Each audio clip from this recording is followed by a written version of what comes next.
So our next speaker is Dr. Patricia Healy Kettle from the Dean of Teaching and Learning's office and their Critical Skills office, who's going to talk to us about the Edible Garden project. So Patricia, if you want to go up. Yeah.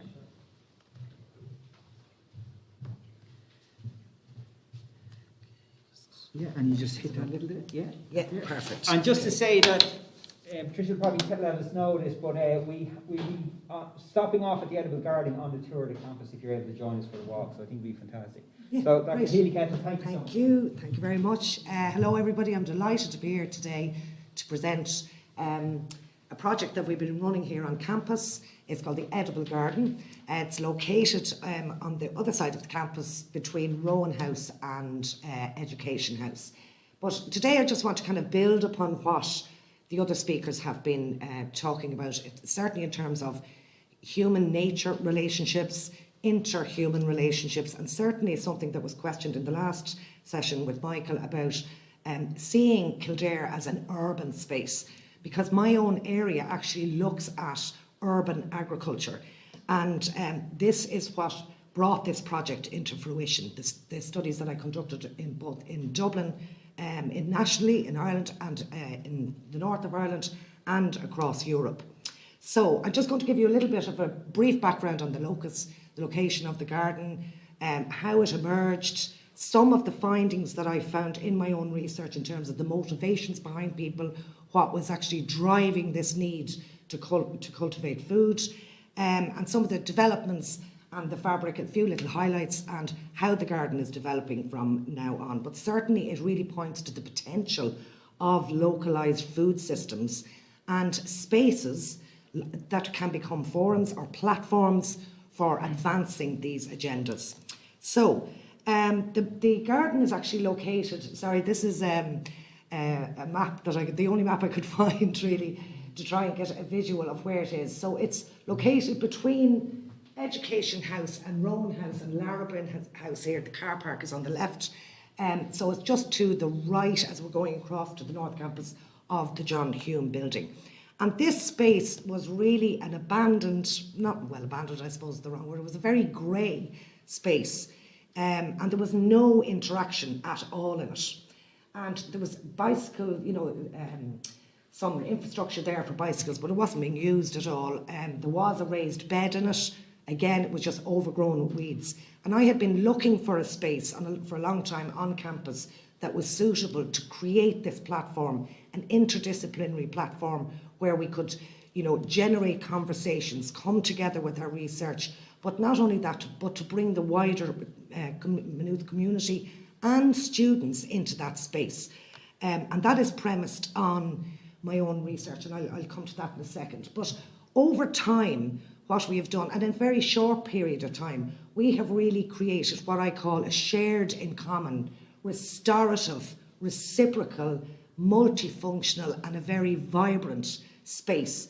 It is now used by students at all hours of day and the evening. They come, sit, enjoy nature. They may not know anything about gardening, but they're using the space, and that in itself is a huge thing. So just to give you a little bit of a brief background, I began, if we look back 12, 13 years, we saw a demonstrable rise in urban agriculture, the rise of demand for allotments, community gardens emerging, etc. And at that time, the main, I suppose, belief was that, the green agenda about, eating healthy food, etc., etc. And I was very keen to understand why was there such a demand, particularly in cities. So I looked at Dublin, I went to Belfast, I travelled to Sweden, I went to Spain, and the same thing was happening right across the northern part of the globe. And then I started to know it was happening in America, so there was this demand. So I wanted to find out what was underpinning people's motivations, because the demand was outstripping supply of these spaces. And what I discovered was, and I developed typologies of gardeners to reflect the motivations that were underpinning. So our belief, I suppose, was, everybody wants to eat healthy food, but an awful lot of the food was either being given away or it was being thrown into a compost heap. And so I developed these typologies based on knowledge systems, motivations, And it even started playing out in the landscapes themselves in terms of how people were constructing plots and so on. So I developed like the socio-organic gardener, which was the biggest group who felt that they were growing organically but actually lacked the knowledge. We had the traditional gardener, we had eco-warriors and so on, Gucci gardeners who actually never planted a thing. They just had this lovely space, and it brings us back to the conversation earlier on about the lack of space that people had. And it was literally designer spaces to give their children a space or to grow a few herbs. And then there was the non-gardening gardener who didn't garden at all, but just let the children interact with nature. And they often looked depleted. And we had come through the Celtic tiger of a period where everything was aesthetic, our homes were beautiful, our gardens were landscaped, but the natural, what nature does best, wasn't really, it wasn't something that was attractive to the eye. So I was involved with scholars and professionals in different community groups in a cost urban agriculture project, looked at and examined the various types of urban agriculture initiatives, and there's a lot of them across Europe. And then from that, I joined Green Campus, and Joe Larraghy, at the time, I had to conduct my PhD in this, and Joe was my internal examiner. He said, you have to do something with this. It's really, really good. So I joined the Green Campus, and out of that, we developed the Sustainable Food and Agriculture Working Group. So just to bring, to shed some light on the importance of these spaces is that they play a key role in advancing more equitable and sustainable visions for food and for the future of food. And if we look at the backdrop at the moment, we've war, rising food prices, insecurity, etc., etc. These are becoming very important spaces, certainly in terms of food waste, and that's that's one of the debates that is prevalent today. Certainly in terms of the tools and the guidance and the knowledge systems that have been disseminated, you don't have to have knowledge to actually participate. And certainly it's increasing people's awareness of the potential benefits of small-scale food systems, whether they're in cities or in towns and so on. And certainly the health benefits associated with that, health and well-being, reduced risk of obesity and so on. And then also they provide people with a means to practice cooperation, to exchange that knowledge, exchange gifts, and that reciprocity, because our relationship with nature, it should be and always has been reciprocal. So certainly for me, it was very important as a sociologist, that's my background, it's about nurturing, cultivating the land, enhancing those interhuman and human nature relationships, and creating these vibrant, interactive, peopled landscapes. So what I did find out, and it was absolutely crucial, was that those that were successful, they involved the people in the construction of that space, because it creates this sense of ownership, belonging to a community, and so on. So that was absolutely crucial. So as part of the Green Campus Committee, we developed the working group. I'm also involved, like Michael, on several groups, the health and well-being and the biodiversity group, and together we are working in collaboration to improve, to achieve agendas set out by the Green Campus Committee. So the objectives then of the garden were to create an interdisciplinary platform where staff, students and the local community could come together, cultivate food, share and exchange knowledge, skills, subjective experiences and so on, and to develop sustainable relationships with food. Because in my research I found there was this disembedding processes where people were disconnected from the land, from knowledge, where their food was coming from the social relations inherent in that whole production system. And that means of production, and we see, like with the changes that have happened since the Celtic tiger and where we are today, they've been profound. Certainly the benefits of developing and enhancing not only the university's public realm, but the biodiversity of the actual the campus, and also to contribute to and enhance the well-being of everybody that traverses the campus and, of course, the wider Maynooth community, and to create that sense of community. So we started phase 1 last year in the middle of the pandemic, and so what we decided to do was to use sustainable principles in practice. So we wanted to upcycle as much as we could from the campus itself. So we cleared the site, we got some seating, planting troughs and so on and so on. We created an edible flower bed. We've filled it with a variety of fruit-bearing trees and shrubs, rhubarb and so on, plum and fig trees. We have trellises on the walls.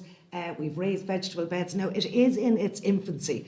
So when you go for a walk, don't expect loads of produce. And the time of year, obviously, we've just prepared it for the next growing season. We've an edible hedge, and we also rescued 10 heritage apple trees, and we've created this apple tree grove. And the plan is to let biodiversity do its job and allow nature to take that space, and for flowers, wildflowers and local flora to actually take root there. Phase 2 just commenced last week, where we've added in some additional raised beds. We've transplanted some of our strawberries over into pots, etc. And we've additional, we've a water harvesting system, we're expanding on that. We've a tool system or storage and so on coming in. And we've organised a wide variety of workshops and events. And what's really important is that it's about the dissemination of knowledge and skills and sharing. And we are in collaboration with the Department of Sociology. We are working with FREBL on 2 programmes there with students.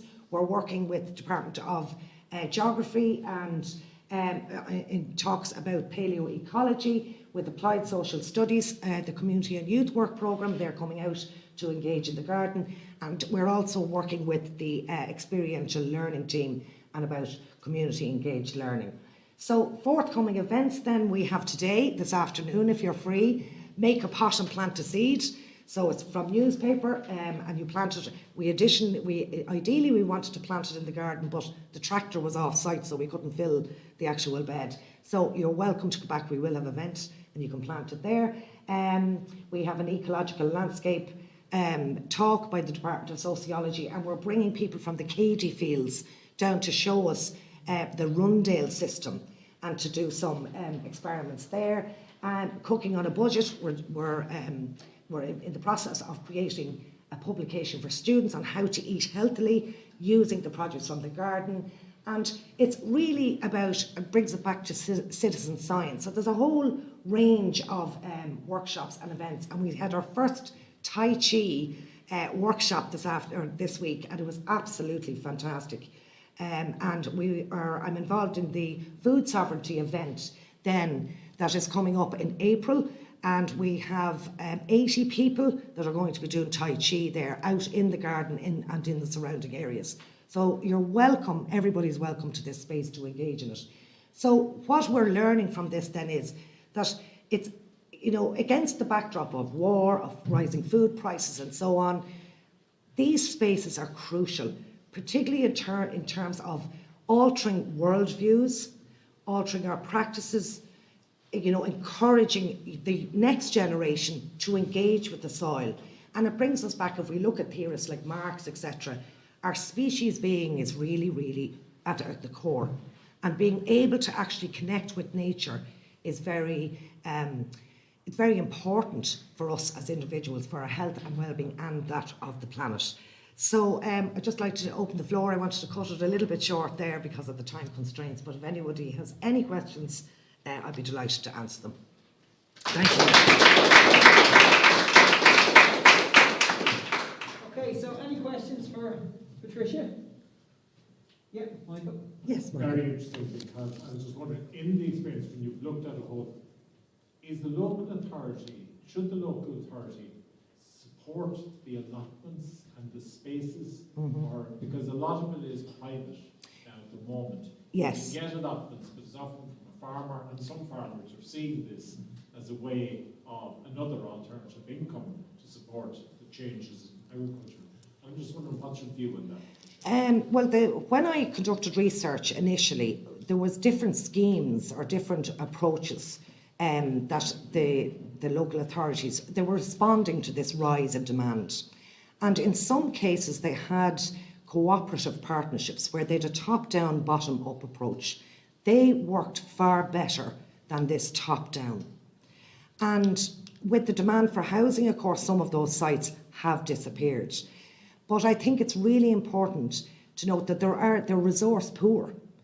And that is really standing in the way of funding or facilitating, spaces emerging in cities. But I think we really need, collectively as a community, to make the point that, you can have housing, but you need resources. You need these green spaces, blue spaces, green spaces for individuals, for health, for well-being, and for the vivacity of city life, or for urban areas, peri-urban areas. It's crucial, and we heard that earlier in our talks. But also about, disseminating that knowledge, passing on that knowledge to other generations. In terms of local authorities, there's a huge disconnect there, certainly in any of the local authorities in Ireland. Now, in Europe, it's a different case altogether. The municipalities are far more involved, but again, it's this cooperative approach. And there's even projects being run, like, for example, how do we name this place? To rekindle a sense of belonging, or generate a sense of belonging, particularly because we have different ethnicities and people moving, and the transience of people across cities in Europe. So local authorities are involved, but here I think there's a lot of work to be done. Yeah. Yes. Thanks, Patricia, that is so fabulous. I think it's great that you're linking in with education, because I think that the Brattle students and our students who are teaching out in schools can kind of spread the word, because I think there's real basic skills involved in setting up your own garden, as I've learned during the lockdown. And it's great that we now have a space where we can take the students out and we can do this kind of work with them. So it's not really a question, just it's amazing work you've done. And thank you very much. But I think that's really important. A lot of people feel that they have to know a lot, but you actually learn from other people on site through practice. There are a few, I suppose, criteria that you have to set to really make it work and to make it flourish, and to overcome problems, and they do happen, but it depends on the context, obviously. But I think the most important thing is to actually educate the next generation, to educate as many students as we can, but it's through practice that occurs. So creating this space has been wonderful for the university, and students are engaging with it, so we've really transformed what was once a very grey, empty corridor with no interaction in it into a very vibrant landscape. So now at the moment it is being cleared out for the next planting phase, but it has been really, really vibrant, as you saw earlier on some of the images. So thank you very much.